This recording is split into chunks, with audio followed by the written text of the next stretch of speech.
Hello guys, this is a video I'm put together for the reason of showing how to create rain effects with the Radiance Particle Effect Creator. First of all, Radiance is software made for Corona SDK and is available on the Corona marketplace. Both Mac and PC is supported.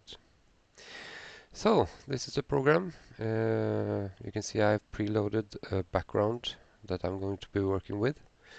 This can be done if you go to the install folder of Radiance and resources and canvas. You can see here that I put the image that I want to work with here, and then just select it by clicking these arrows. Now, we're going to do this rain effect with two different emitters. One emitter will be the rain particles, and the second emitter will be a splash, the rain splash, ground splash effect on the ground. So we're going to try to create the rain first. I will enable this emitter. Going to reset it. So first of all, this is the sprite selector. You select the sprite that you want to use. I'm going to go with this one. It's of course in the wrong direction for now, so we have to adjust that. That will be the rotation. So this is going to be 90 degrees by 90 degrees.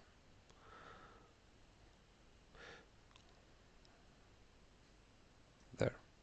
Now it's turned the right way. I'm going to have to adjust the colors. This is the start color of the particles.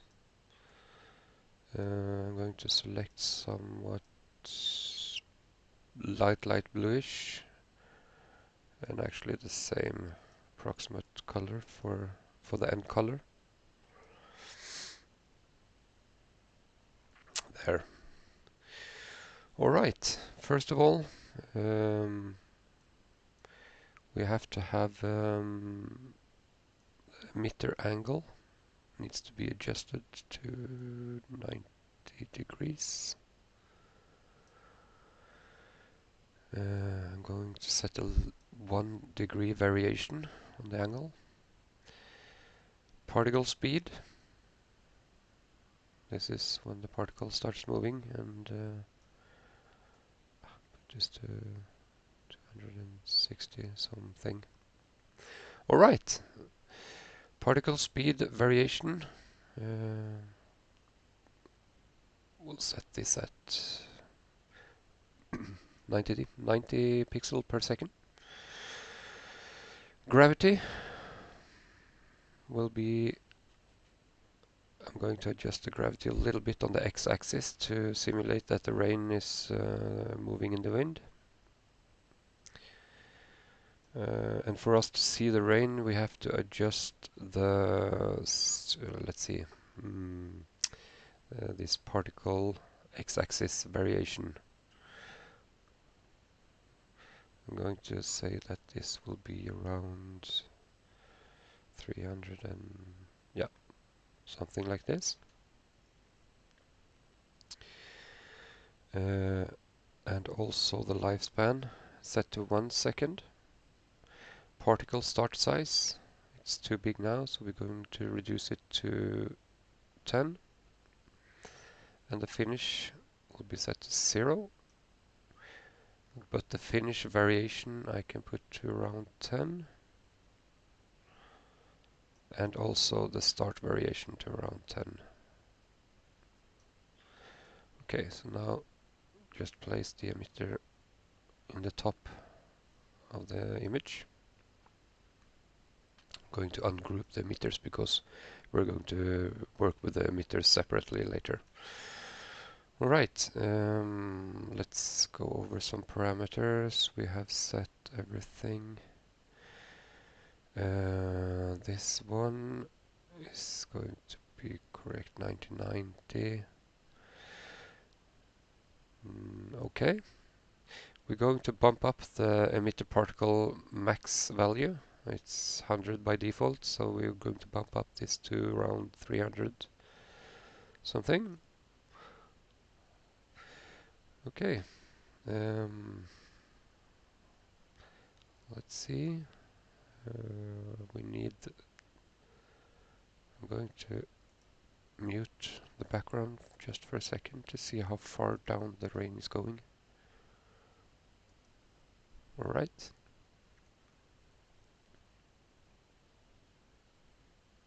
Yeah, I think that looks pretty nice.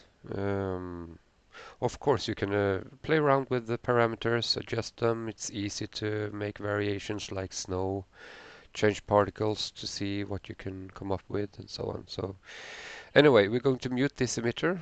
We're going to the next emitter, enable that one, and reset.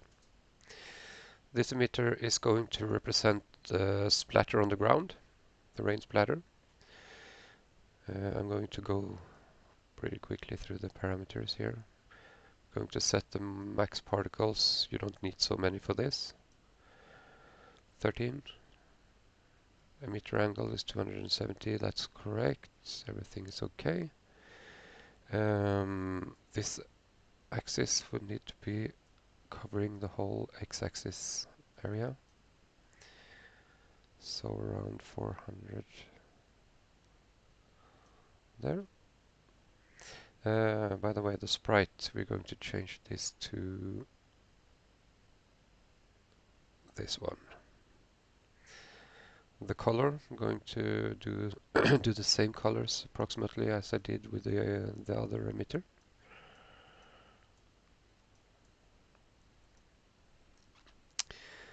There. All right. Let's see. We're going to do a little y-axis variation. This is to make, you can see, you make it like covering a bigger area of the ground. Let's put this a little bit down here. Okay. Particle starting size is all way too big now. We're going to reduce it to around, let's say 4. And the finish about 9. That looks pretty cool.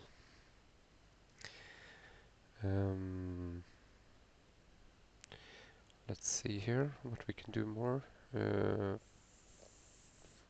8.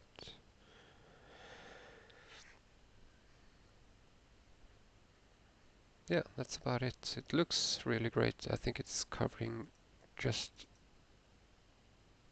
a bit too much of the ground. I'm actually going to increase the amount of particles also. Then we will need to adjust the y-axis variation for it covering a smaller area on the y-axis.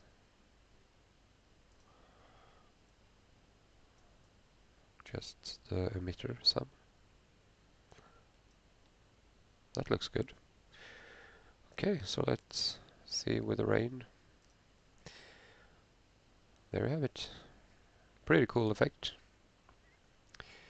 So for you to use this in Corona SDK, you have to, of course, create the two emitters, two different emitters, and load the parameters, the settings that we are going to save by clicking save here, and just place the emitters on the correct positioning.